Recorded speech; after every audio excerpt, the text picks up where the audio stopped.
Hello, everyone. I'm Nicoletta Carboni from Italy, Sardinia.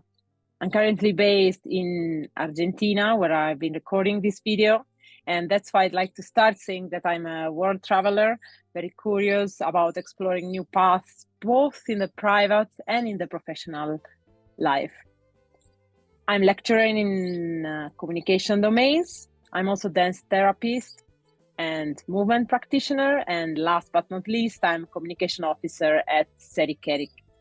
CERIC, Central European Research Infrastructure Consortium, is an ERIC providing open access to advanced facilities for research in all fields of materials, biomaterials, and nanotechnology. We offer free open access by international competition to researchers from all over the world. We are also open for the industry through commercial access scheme, and we are also open for fair data in the sense that we have been working in the last 5 years to make data fair, meaning findable, accessible, interoperable, and reusable through various projects. Among our goals is also communication and dissemination of our results to the wider community, to the general public, the media, policymakers, and also disseminating the impact of our actions. Of course, we also need to inform our stakeholders, first of all, the research community, of all the opportunities that are available for them. So, as it happens in many realities, in many entities, in many research infrastructures, we have a lot of tools that are available for this scope. A lot of communication tools, both digital and more, let's say, traditional. So these span press releases, online and on-site events, institutions' website. We can perform interviews, both written and video interviews. We can produce videos. We can propose to have guided tours to our facilities. We have the obligation to publish an annual report and also the projects report. There is a possibility to publish a blog or to organize virtual reality tours or produce games, which allow also the youngsters to approach the scientific method and the techniques that are used. I didn't mention other tools that are commonly used, such as newsletters or social media. So what happens? That in a research infrastructure, many times the team is very small and we are obliged to wear different hats to cover all these functions. But the question is how to choose the best tools for my communication and dissemination goals. Unfortunately, there is no single answer to this question. The real answer is it depends. It depends on what? It depends on the context where we are acting, so on the specificities, properties of our infrastructure, on its strategic and specific objectives, and also it depends on the audience that we are addressing. There might be multiple audience, and certainly across research infrastructures, the audiences are quite similar, but each of them has specific audiences also with reference to the research community.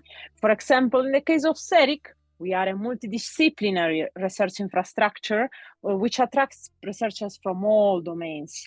But for example, lately in the last year, we have focused more on research on energy research and battery research, fuel cells, and the life sciences. So this already narrows the dimension of our audience. And if we want to target specifically this audience, that we need to know, to learn very well about what are their motivations to know us and to approach to us, to use our infrastructure.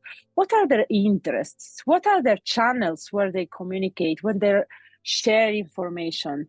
What are the channels and sources that they trust what are their frustrations? We need to know our audience very well in order to then target our communication respectively.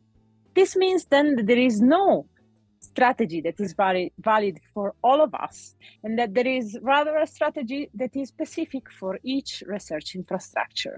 Then from here, according to the specific characteristics of our RI, we will define the best channels, the ones that are more suitable for our needs and goals. These channels will not be only digital, but it will be a mix of both digital and more traditional channels. We can be creative and think widely, especially in the first phase, in the first, let's call it brainstorming phase, when we are thinking about all the possibilities that we have. Then we will need to narrow them down also according to the human resources that we have and the capital, the budget that we have available in our RI. Then, of course, after the planning and the implementation, the deployment of such tools, what will be important also to see whether we have made the right choices and whether we have used them correctly according to our needs. We will need to measure our performance. Measuring the performance doesn't mean that we will make it only at the end of a campaign, of an action. Rather, performance monitoring is a process that follows the whole communication process of a specific activity. So this will need to be done when possible ex ante, so before the start of the activity, in particular if you have a reference of a previous similar activity, during the activity, right at the end of the activity. For example, let's think about an event or the end of or the moment of the release of a website, of a video, of a product that corresponds, let's say, to the end of the campaign. And then we will see it, we will monitor it after a certain period to see the whole development.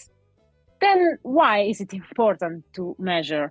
Not only quantitatively, but also qualitatively. So it means that we have the possibility to interact with our audiences, getting the feedback on our actions, that would be even more preferable, because then we have the possibility to go deeper, to understand what is in their view, in their mind, what are their expectation, how did we meet them, and how we didn't.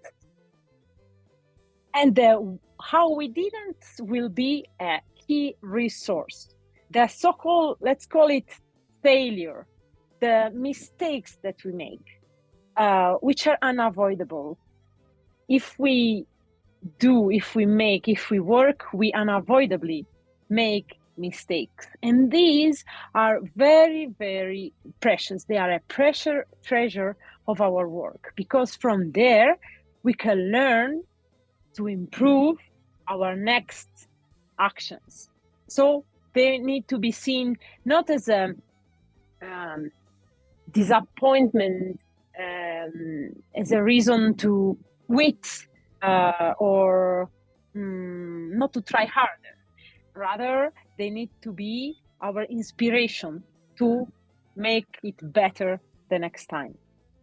To end this video, which is meant to be quite short, I would like to just give 3 short tips that are quite general and at the same time based on my experience. What is very important in every kind of work, not only in the communication domain, is to possibly plan very well in advance, and whenever possible, the actions of a year, of a month, of a week, of a singular action. This will allow to prevent delays, as well as to deal with last-minute issues that may arise on the way. Also, defining the who does what is very important for both the effectiveness of the work and for the team to work in harmony. Second, carefully select the tools that you'll be deploying and the action that you will carry out. Doing a lot in many channels may in fact be counterproductive. In particular, considering that most of the time we work in small teams and we have quite many time constraints. So remember that most of the times, less is more. Possibly, 3, involve your inner circle, your colleagues, your partners, other RIs in your network or other communication networks, because we have to remember that they can be very valuable multiplier of our messages. They can help us reaching our goals. They can help us reduce our efforts and increase the quality of our actions. And finally, as previously mentioned, regularly measure your performance.